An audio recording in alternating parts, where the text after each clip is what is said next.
Jai Hind, Republic TV is bringing to you for the first time a very structured war game of the impending Iran-Israel conflagration. This is a conflict that could very easily spiral out of control and become a full-fledged regional war, possibly escalating into a global level third world war.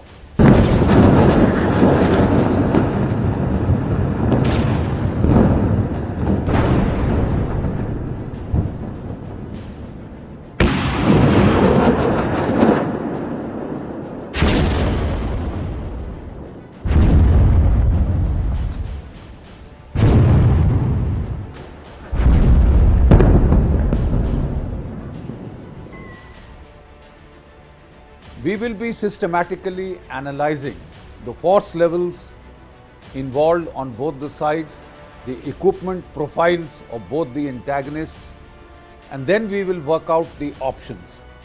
To work out the options, we will also be taking a look at the pattern of recent Iranian attacks on Israel and other targets.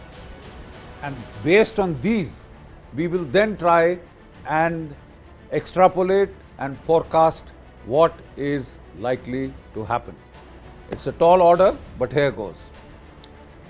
Because this conflict is likely to escalate into a regional war or worse, it would be prudent to take a look at the overall power equation between Iran and Israel.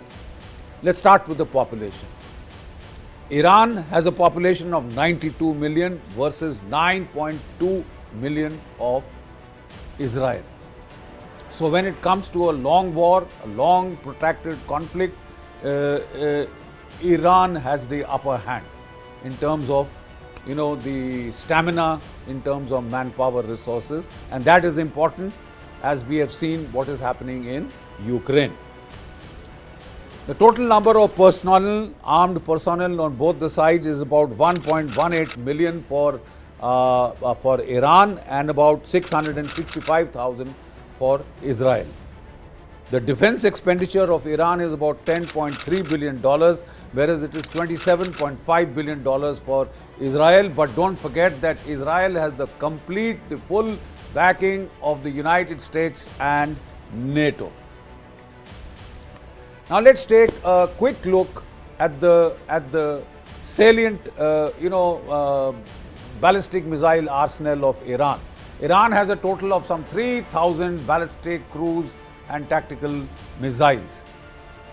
The most prominent one, and the one which has played a major part in the last two Iranian strikes and will be the dominant aspect in any future Iranian strike, is the Shahab-3. This is a medium-range ballistic missile of about 1,600 kilometers range. Then there is the Fateh-2, the one that was used in the 1st of October strike by Iran. This is a hypersonic missile with a range of 1,200 kilometers and a maneuverable warhead. This can reach speeds of Mach 5 to Mach 25 times the speed of sound. And as such, this is a missile that cannot be intercepted by any of the existing ballistic missile defense systems. The Russians have the Iskander and they have gone through every time. The Ukrainians have just not been able to stop them, not with the Patriots, not with any other American/NATO equipment. We have the Sergil-3. This is a medium-range ballistic missile of about 2,000 kilometer range, and this is a solid-fueled missile. The Shahab-3 is a liquid-fueled missile. And then there are cruise missiles like the Khyber, like the Pave, which was used the last time. So this is the missile arsenal of Iran. And here in this photograph, you can see the Shahab-3 medium-range ballistic missile, liquid-fueled one, on display in the public squares in Tehran. And then you can see the Fateh-2 hypersonic missile onto the other side. This is a Shahab-3 liquid fuel ballistic missile, medium range ballistic missile being launched. Now, let's pause for a minute and briefly examine the patterns of Iranian missile attacks. The first one took place in April 2024. Now, this used a combination of 320 drones, cruise missiles and ballistic missiles. The first wave, they used about 170 Shahid drones. Now, these are very slow moving, 180 kilometers per hour is the speed, and from Iran to Israel, they took 4 to 5 hours to reach their targets, and this completely had given away the surprise. Also, these are based on American GPS guidance, and the Americans were able to spoof this guidance, snarl the whole guidance system, and they shut it over Iraq and Jordan and Israel. So this can, quite obviously spoof these kind of missiles. That is why the Russians have retrofitted these with the GLONASS guidance system.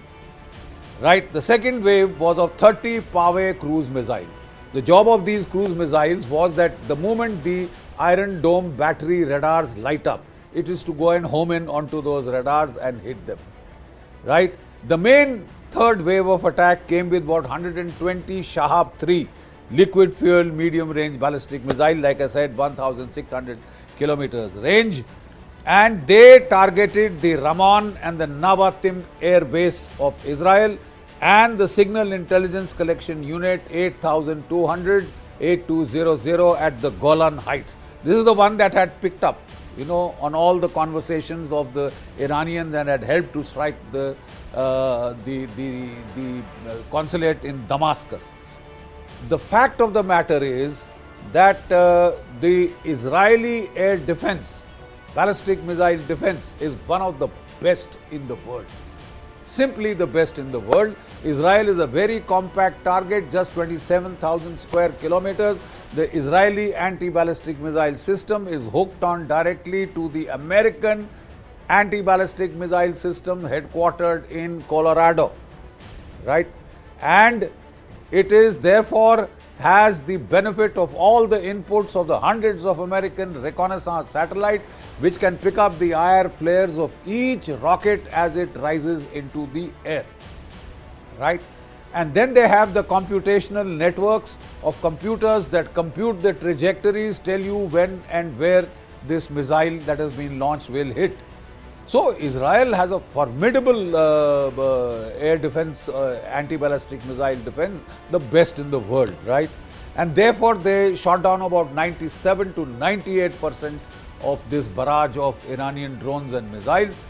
The drones were, without exception, almost all shot down, and we'll come into that a little later. The British, Americans and the French had provided about 200 aircraft to help shoot down these drones. Now, despite that, however, the worrying factor for military experts the world over was that about 5 of these Shahid ballistic missiles got through at the Nevatim air base. About 7 got through at the Ramon air base. They cratered the runways, they hit the storage facilities, etc. Not very much substantial damage, but it clearly gave a signal that we can penetrate the densest air defense in the world. Now let's get on to the pattern of attack that we witnessed on Iran pattern of attack 1st of October 2024, just recently. This time they did not fire any drones, because the drones take a long time to get to target. They give you a hell of a lot of warning, and their intention of trying to swarm the or supersaturate the defenses does not really work, because they all got shot down en route, mostly outside the borders of Israel. This time they went straight for 182, some are saying up to 200, Shahab-3 ballistic missiles, along with the Fateh-2, some Fateh-2. How many we are not clear, but some Fateh-2 hypersonic cruise missiles whose glide vehicle can maneuver in the last phase and can avoid all kind of air defenses and is virtually unstoppable.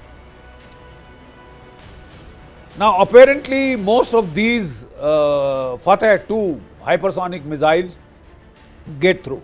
The video coverage that we saw very clearly showed missiles impacting and exploding, and quite major explosions these were, as there is video recording evidence to that aspect. Iran said it had targeted the Mossad headquarters in Tel Aviv and the air base at Nevatim and the Tel Nor air base near Tel Aviv. They also claim to have hit tank concentrations opposite Lebanon. Now, the video coverage showed a large number of impacts and explosions. Right? Israel claimed that over 90% of its missiles had hit their targets. Israel claimed it had shot down over 90%. The truth lies somewhere in between. But very definitely they did hit. Though Israel said only one person was killed, a Palestinian, and there was insignificant damage to the air base involved. The Mossad headquarters, they missed by 100 meters and 600 meters. The two missile impact craters showed that. So these are the two patterns of Iranian attack. Now let's take a look at the anti-ballistic missile defenses of Israel. Like I said, these are some of the best in the world. Israel is a very compact target. Ukraine, for example, is 6 million square kilometers. Israel is just 27,000 square kilometers. It's an easy target to defend. It's a compact target to defend. Now they've got a layered system of air and anti-ballistic missile defenses, and I said these are hyperlinked to the Colorado anti-ballistic missile defense headquarters of the Americans. So we have the Arrow 2 and 3 anti-ballistic missiles. These have about 2,400 kilometers of range. We have the American supplied Patriot, which is about 150 kilometer range. The third terminal, this is an anti-ballistic missile, 150 to 200 kilometers range. These are all being replaced by the indigenous Israeli David Sling, which has got about 300 kilometers range. And finally comes the very much talked about Iron Dome.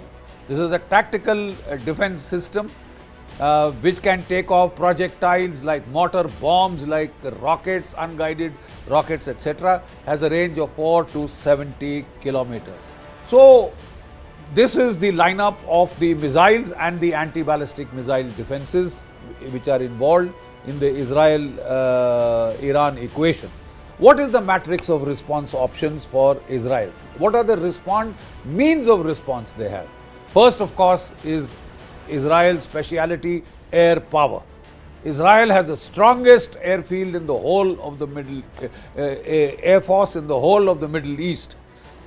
And it has the F-35 Lightning stealth fighters, it has the F-15E, F-16s. The problem, as I will highlight later, is that it would need United States support if it is to launch major sustained attacks in terms of mid-air refueling and permission to overfly Arab countries like Jordan, Iraq, Saudi Arabia and Syria. Syria and Iraq, the airspace is likely to be pretty hostile because of the Shia militias that are operating there.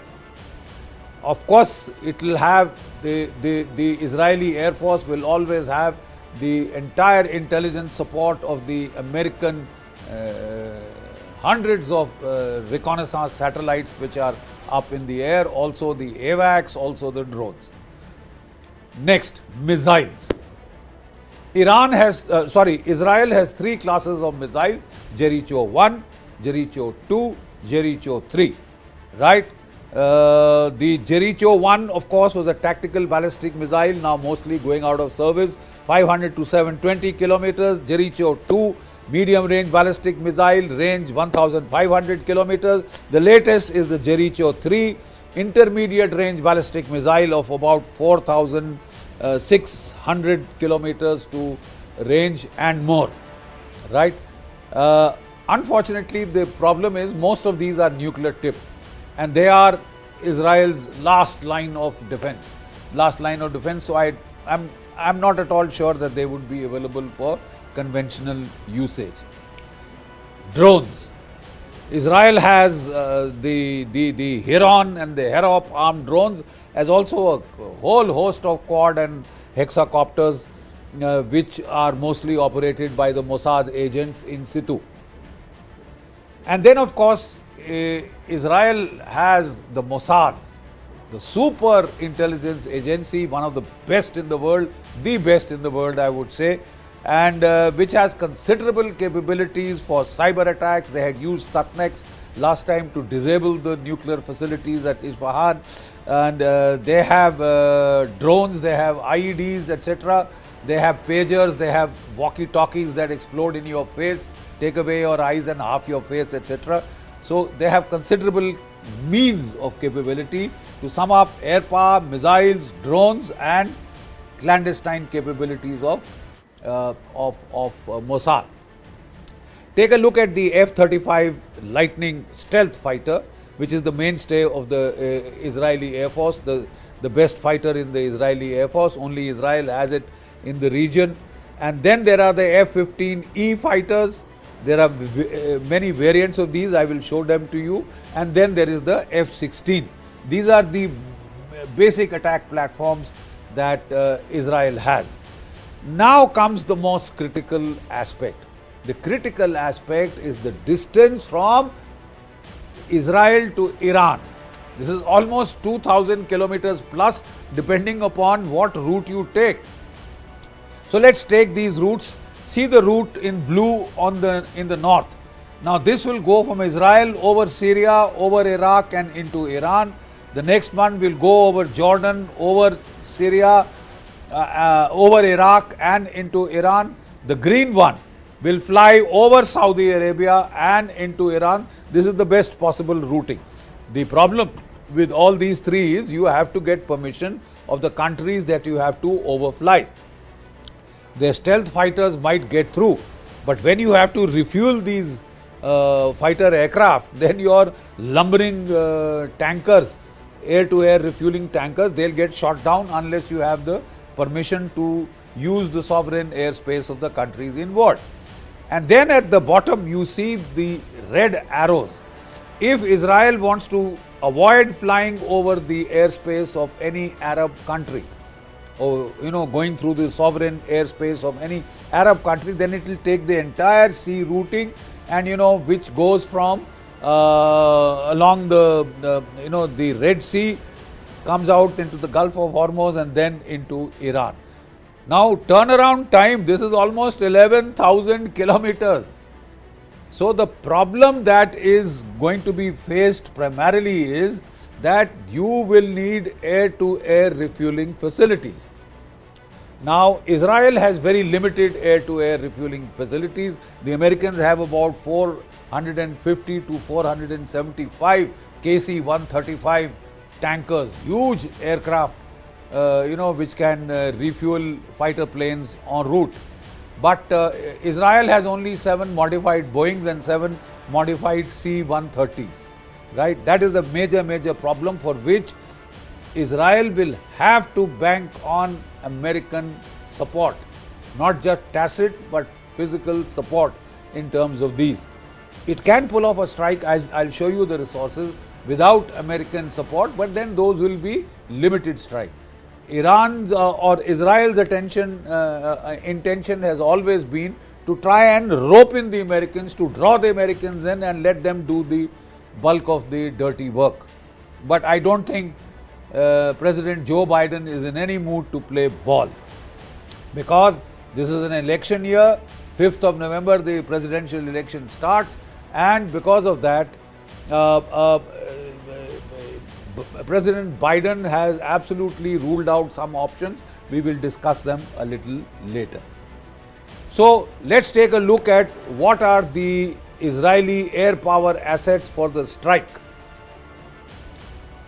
We have 30 into F-15 C/D air-to-air variants of the F-15E Eagle fighter. Then we have about 25 F-15 strike variants which will be used for attack. There are 39 F-35I stealth fighters that I spoke about, and then there are about 102 F-16 multi-role aircraft that Israel has, and in attacking the Osirak reactor, it was the F-16s that were used. Now, refuelers, critical commodity. Israel has just 7 modified Boeing air-to-air refuelers. It has 7 into KC-130 modified refueler aircraft, which can't really loiter for a long time. They'll need a forward refueling air point, FARP as it is called, like they had used in the rescue attempt and on the Israel embassy, and we remember what a fiasco that was. So the F-35s could be used to do suppression of enemy air defenses, and more likely they will fly CAP, combat air patrol, to protect the attack assets that are going in. Depending on the number and type of target selected, let us say if Iran or Israel wanted to strike 2 nuclear facilities in Iran, there could be 2 strike packages, each of 8 into F-15 or F-16 aircraft, and each aircraft would carry about 2 bunker busting bombs of the GBU-31 class. These are the ones that were used to kill Hassan Nasrallah. They would also carry 2 ARAMs, that is the air-to-air missiles for self-protection, and like I said, the F-35s would mount the combat air patrol to cover them. If you want to take a quick look at the missile strike option, let us say they decide to remove the nuclear warheads and put conventional warheads. You have the Jericho-2 MRBM on the left side and the Jericho-3 intermediate range ballistic missile range over 4,800 kilometers on the right side. Now, what is the matrix of targeting options? What could Israel attack? Critical question. Number 1 target set. It could attack nuclear installations, hit the Iran nuclear reactors or enrichment facilities at Isfahan, Tehran, Natanz, Arak, Fordo, Bushehr. Now, please don't forget that this is a very serious existential target set for Iran, and if these are hit, it will retaliate extremely strongly, and there is all-out chances of massive escalation. United States, Joe Biden has ruled out this for precisely the same reasons. A former Israeli Prime Minister suggested that there could be a symbolic strike on 1 facility or 2 facilities, right? But the end result in terms of getting a reaction would be the same from Israel. The next set of targets are petrochemical complexes. Iran is one of the largest producers of oil and gas, and if you hit these are massive and high visibility impact targets. I mean, even if 1 missile hits a refinery, the whole place will go up in flames, and optics wise, it's a terrific impact it will make on the world. The Iranians' missiles were more or less couldn't hit much, but the Israeli retaliation could be very, very catastrophic if they strike one of these petrochemical complexes. The problem is, Israel, if it hits these complexes, Iran has said clearly, we will take out your, Haifa port, we'll take out your petrol refining capabilities, and if Saudi Arabia has permitted overflight, we will take out the oil facilities in Saudi Arabia, in Oman, in UAE, etc., and really widen it into a regional war. So the Americans are quite unhappy with this option and not likely to permit this also. The only thing to be seen is that Joe Biden is a lame duck president. Then we have the command and control and the military target sets. Now this would include the political leadership, Ayatollah Khamenei himself, the Iranian Revolutionary Guard Corps headquarters and the leadership. They could strike the air bases, they could strike drone and missile factories and storage sites. Now this is a proportionate response option that America would be quite happy with and is likely to allow Israel to do it, especially in view of the pressures that they are facing in terms of the November presidential elections, right? And the threat of escalation to an all-out regional war. Maybe even a global war. You know, we must understand that the elections have a great bearing. You know, Kamala Harris is depending upon the Palestinians and the Arabs in the United States as a captive vote bank. We know the kind of chaos that they created in the American universities, right? And if America is seen as helping Israel attack Iran, then you lost the vote of this community. Now, if you do the other way around and you don't support Israel, you've lost the votes of the very powerful Jewish lobby, financial lobby, very influential lobby in the United States. So it's a Hobson's choice. Take a look at Iran's nuclear facilities. Let's take a look at them. You know, the green ones show you the reactors, the red ones show you the enrichment plants. So I said the major target sets would be Tehran, Natanz, Isfahan, right? And Arak and Arak and Isfahan. These are the major target sets. The yellow indicate the mining sites, etc., and the sources of the uranium. This map shows you the petrochemical facilities of Iran. In all probability, they have two types of targets they could strike here. One is the internal production of Iran.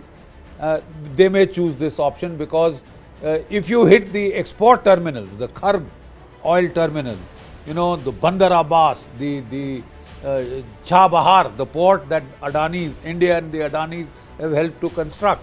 If they hit this, they'll hit the Iranian oil exports, which is the main source of revenue, and therefore this is very dangerous target set. Payoffs are very good, but the dangers in terms of assured escalation are so high that you may have to think twice or thrice.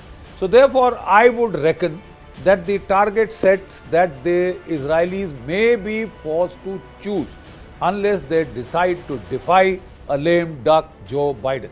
And Joe Biden has been saying that they are trying to influence the American elections, the Israeli lobby. So it remains to be seen. It's a toss-up. It's all up in the air. We'll know for sure tomorrow. But in order of probability, I would say the most probable targets are the headquarters, the air bases, the missile, the factory sites that produce the drones and ballistic missiles. These are the most likely target set. Next in order of priority would be the petrochemicals, and last in terms of the dangers involved of escalation would be the nuclear facilities. So if this happens, any of these target sets are hit, what will Iran do? If Israel attacks 1, 2 or more Iranian nuclear installation, you know, then Iran could respond by hitting the Dimona nuclear reactor of Israel, which is the source of their nuclear program. It is buried deep underground. I'm not sure if they have those kind of bunker bursting bombs. They don't really have them, GBU kind of bombs. They have only the missiles. With the missiles, will they be able to hit so deep down? Or they would just do damage to surface facilities. Their intention or their aim plus would be to try and create a reactor meltdown. But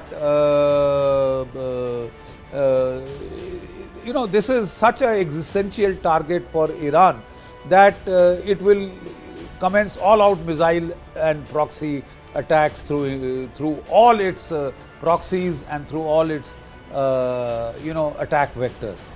Next is petrochemical site. Like I said, Iran could hit back on Haifa port, oil refineries and storage facilities in Israel. It may also hit Saudi oil facilities if Saudi Arabia has permitted overflight, and it looks like Saudi Arabia has permitted overflights because 2 days back there were reports that F-35s were seen flying over the Gulf of Hormuz. Okay. The last is command and control and military target sets. If Israel hits these, the Iranians will try and hit the Israeli political and military leadership and Mossad headquarters, hit air bases and tank concentrations. Now let's pause and take a look at how Russia and China will react. And based upon their reaction, we could even possibly see this spin absolutely out of control into not just a regional war but a global war. Chances are less, but they cannot at all be ruled out. Let me tell you how. Russia had intervened so energetically to save the Assad regime in Syria. They feel Syria and Iran are their bridgeheads in the Middle East, and they would not like to see them go down so easily. So Russia will certainly provide satellite intelligence, electronic intelligence, and will provide early warning of the Israeli attack. Their satellites will pick up the Iranian missiles, Iranian aircraft as they take off, and they will give early warning to Iran. The Iranians have a fairly formidable air defense in terms of S-300s, their local Patriot variant that they had made in-house, and now they've been given an S-400 top-of-the-line anti-ballistic missile stroke air defense battery by the Russians. They could provide Wagner personnel to man them, possibly give them more of these S-400 facilities. It would be a payback to the United States and NATO for the arms and the cruise missiles, etc. they have supplied to Ukraine. And let's not forget, Israel just about 2 days ago attacked a Russian airbase in Syria. So therefore, it is likely that Russia will play a more energetic role than we really have given credence to them for till now. They are also quite obviously involved in their Russia-Ukraine war, but they are keen to hurt the Americans and the NATO because they have been providing long-range cruise missiles, ATACMS, HIMARS, etc. to Ukraine. Let's take a look at China. China buys the bulk of its oil from Iran. So quite obviously, if the Iran oil terminals are hit, their production sites are hit, their refineries are hit, China will urgently seek to buy oil from other sources. Now this will create a surge in oil demand and lead to huge rise in oil prices and global inflation. This will hit the global economy very hard. Already there is 10% rise in the price of oil. It had reached a low, but it is now rising. Stock markets have already started coming down.